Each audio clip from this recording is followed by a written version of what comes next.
Hello, good day.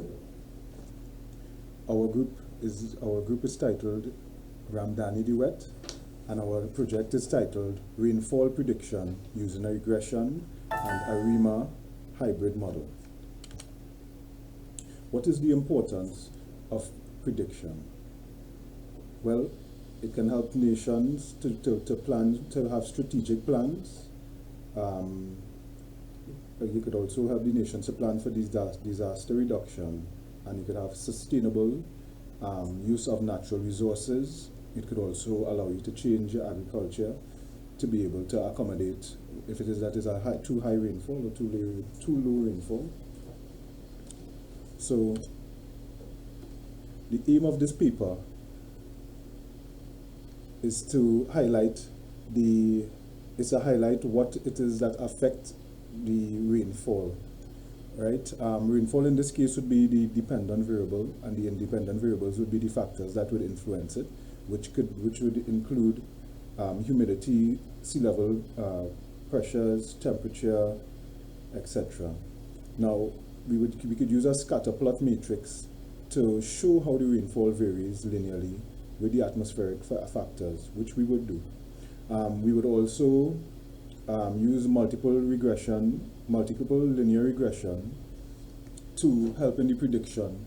We would combine that with a REMA, which would also help us to make a more accurate model. And the overall aim of the paper is to show that by combining both to show the results of combining both MLR and a REMA models to predict a better model for 2 years.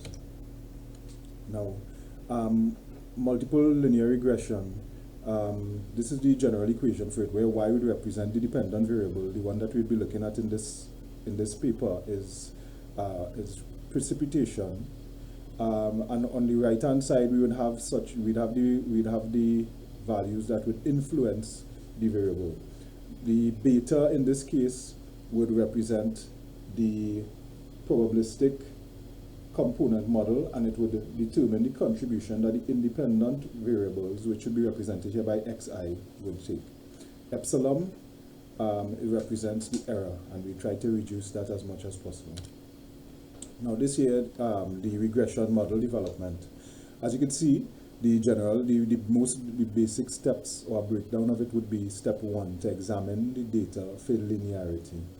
Step 2 would be to fit the model using t-test and f-test to aid with the reduction or to the adjusting of correlation. Variability, to validate the assumptions of MLR using graphical methods, and to evaluate the fit using the R-squared values.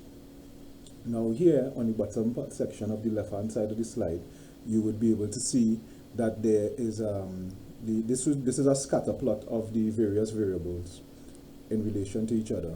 So as we could see from them, the highlights would be that the maximum temperature and sea level pressures show a low correlation.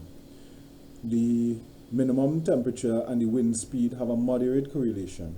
However, it can be seen very clearly that there's a very strong correlation between humidity and precipitation. Also, there is a moderate correlation between wind speed and humidity. This here would represent the actual MLR for the data that we have here, where precipitation would represent the rainfall, and the other variables on the right would represent the beta, and also the max and the min and the humidity would represent the x variables. Now I would hand you over to Suresh. Thank you, Kester. Good day, everyone. So, for our mathematical model to be built, certain assumptions have to be made, and these assumptions for our regression model needs to be checked. Those assumptions are that the data is normally distributed, and that correlation between the predicted values from the model and the actual values exist. Now, if we look at the histogram, we can see that the general shape resembles a normal slope. And the graph at the top right which is the standardized residual versus the fitted values, we can definitely indefinitely see that correlation exists. Now, at the next slide, what is ARIMA? ARIMA stands for Autoregressive Integrated Moving Average, where these models can relate to a present value of a series to a past values on past prediction errors. A multiplicative seasonal ARIMA model is written as ARIMA with PDQs. These PDQs are variables that are used to help with model fitting. They are edited so that to match the data set being used. Now for the next slide, ARIMA model development.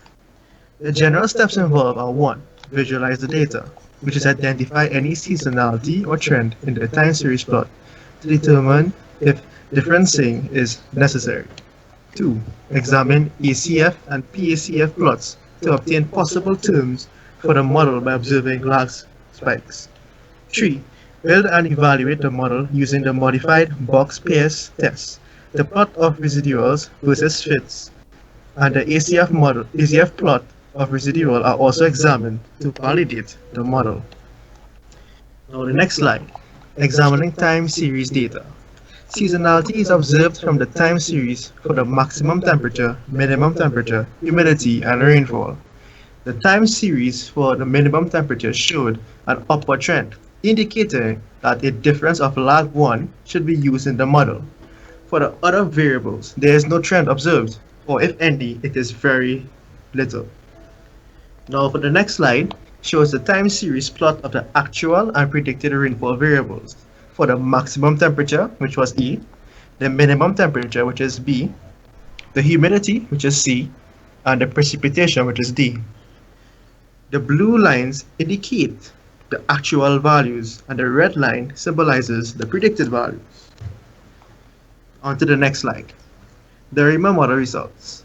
The ARIMA models for the predictors of the reduced regression model are the maximum temperature, minimum temperature, humidity, and precipitation, where the multiplicative ARIMA equation have different PDQs.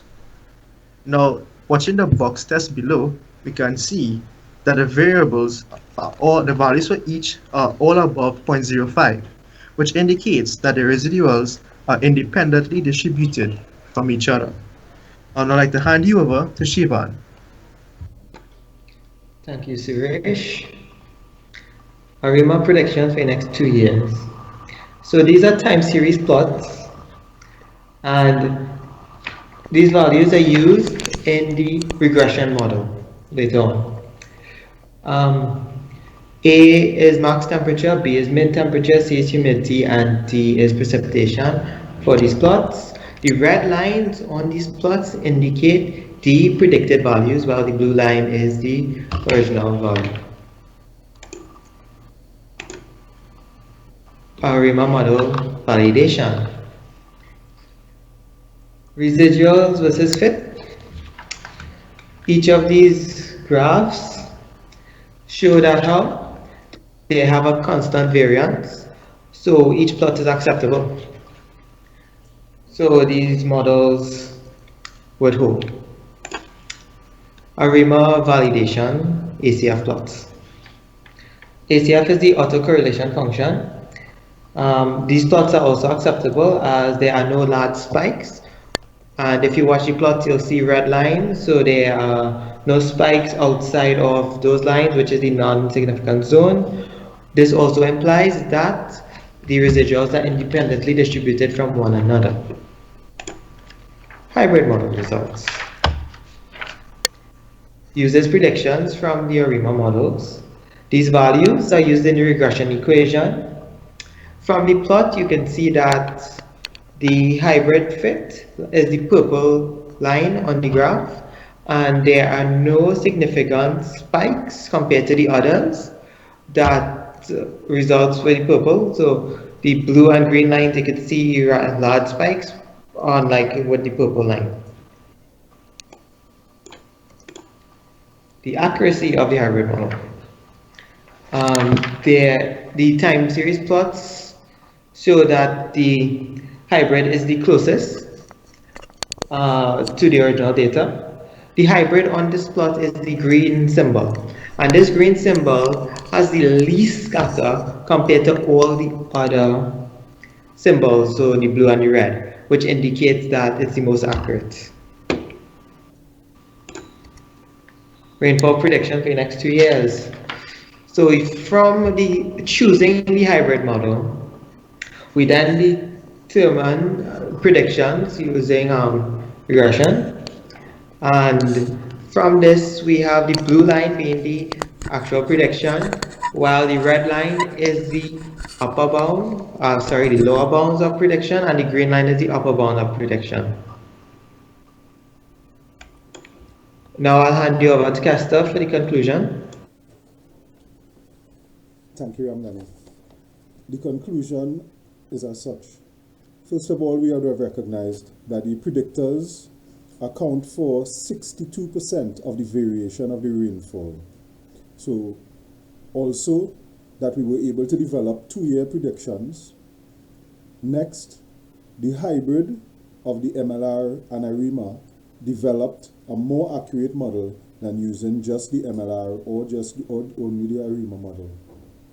The 2-year predictions would be useful to many stakeholders such as farmers, governments, conglomerates such as CARICOM, EU, even independent nations, or even communities as a whole.